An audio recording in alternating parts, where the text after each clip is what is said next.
soaked. And anything you have in the pockets will get soaked, and you'll be carrying around several extra pounds in water. So you'll definitely wipe out any weight savings you might have from a pack cover. And you definitely make it easier to get everything wet, even with a liner on the inside. That said, a liner is a good extra precaution. Even though we had pack covers when it rained for 8 days straight, everything still got wet because we didn't have a liner. Your sleeping bag absolutely needs to be lined. If you get your sleeping bag wet, most modern sleeping bags, unless you've got down, will still keep you warm, but it'll make for pretty uncomfortable sleeping. And sleepless nights are rough when you're working as hard as you are. They're going to be at Philmont. What do you think about, so a lot of the REI little duck cover thingies are pretty heavy.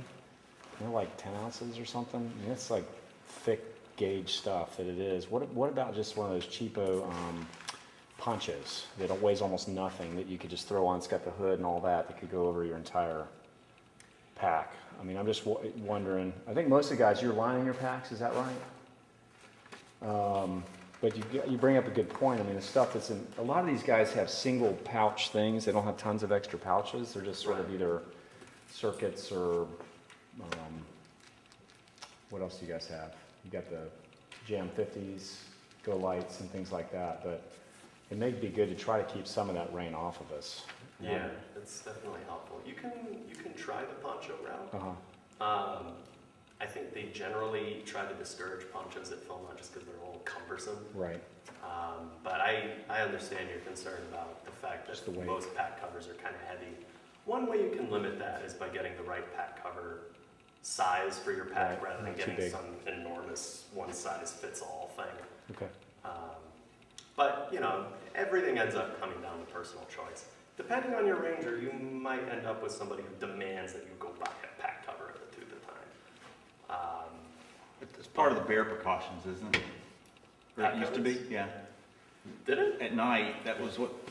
That wasn't something I was ever trained on, but it is good to kind of keep, it helps keep everything protected if you zip cinch your pack cover way down, because once you have everything out of your pack at night, or half of the things out of your pack cover, because they're up in the bear bag and it's your tent set up, you can really cinch down that pack cover and then leave your pack under the dining fly, and it's all kind of contained and less spread out and open, and protected from the ground and potentially insects and rodents and whatever.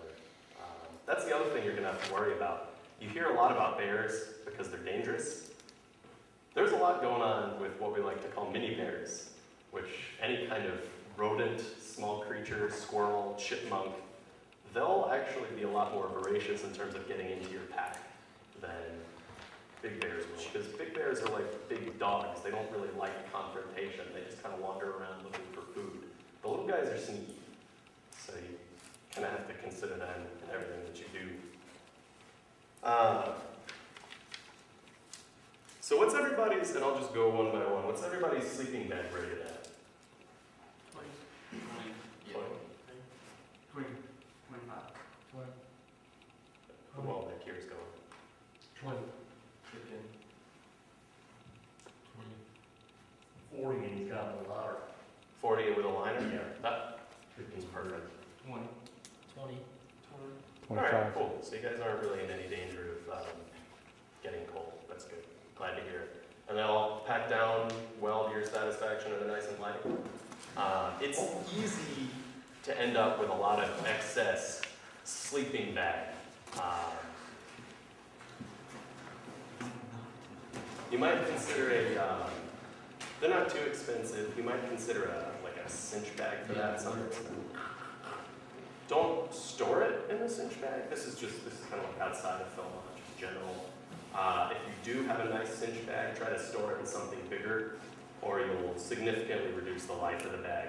You'll kind of crush the insulation, and it'll never really lock up again. And that's another thing. Once you get to camp and set up camp, set up your tents or whatever, it's definitely good to lay your sleeping bag out. Lay your sleeping bag out so it'll kind of regain those air pockets and be better insulation for you once you crawl in. So The other thought too is a lot of the compression bags have at least 2, some of them have 4 buckles, and those all weigh. So one thing, you just get a smaller stuff sack, like for a thermarest or for something that's just smaller than that. That's just a lightweight nylon. You just jam that sucker in there and it'll go in. And so just not the one that came with your bag, but something that's really tough to get it into, and that'll give you that compression, but you don't have to carry the buckles.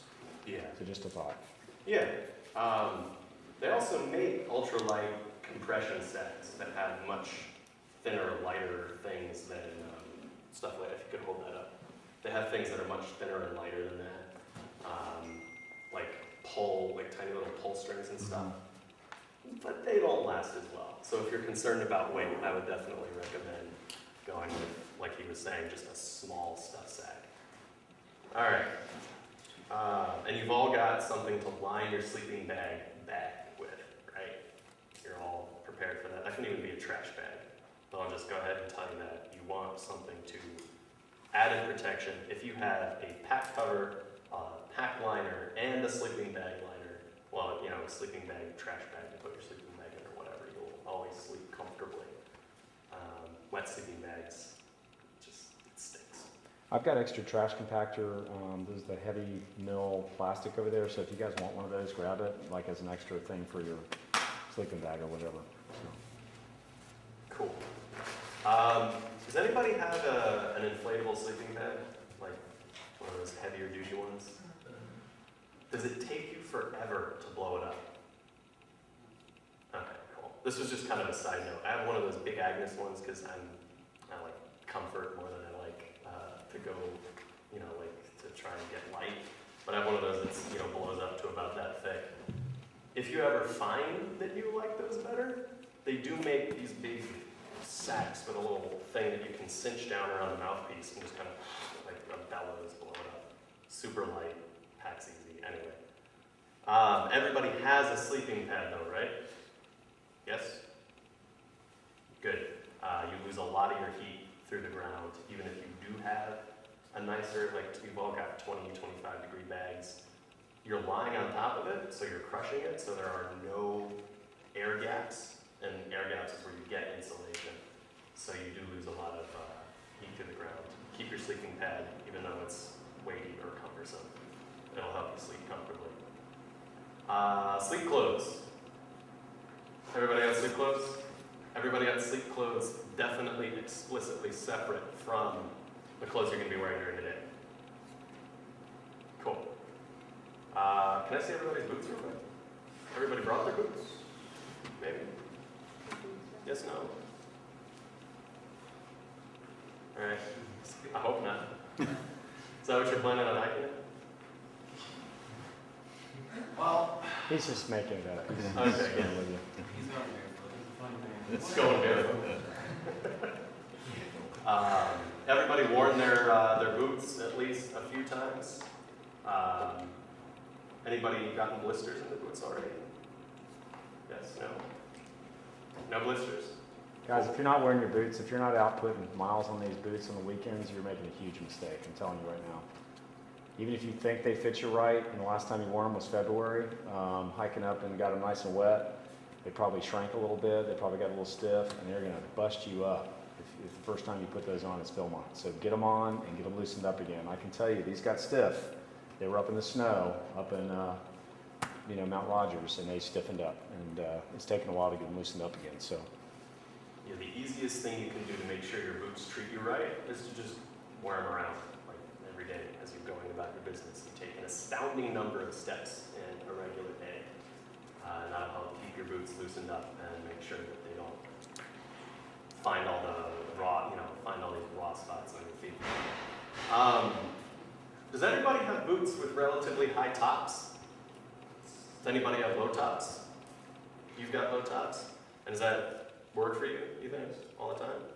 Okay, cool. Ankle support, I would definitely emphasize ankle support. You're going to be backpacking for has anybody been to Philmont before? I never even cleared that. Well, yeah. You're going to be backpacking for many more days consecutively than you probably have before. I don't want to speak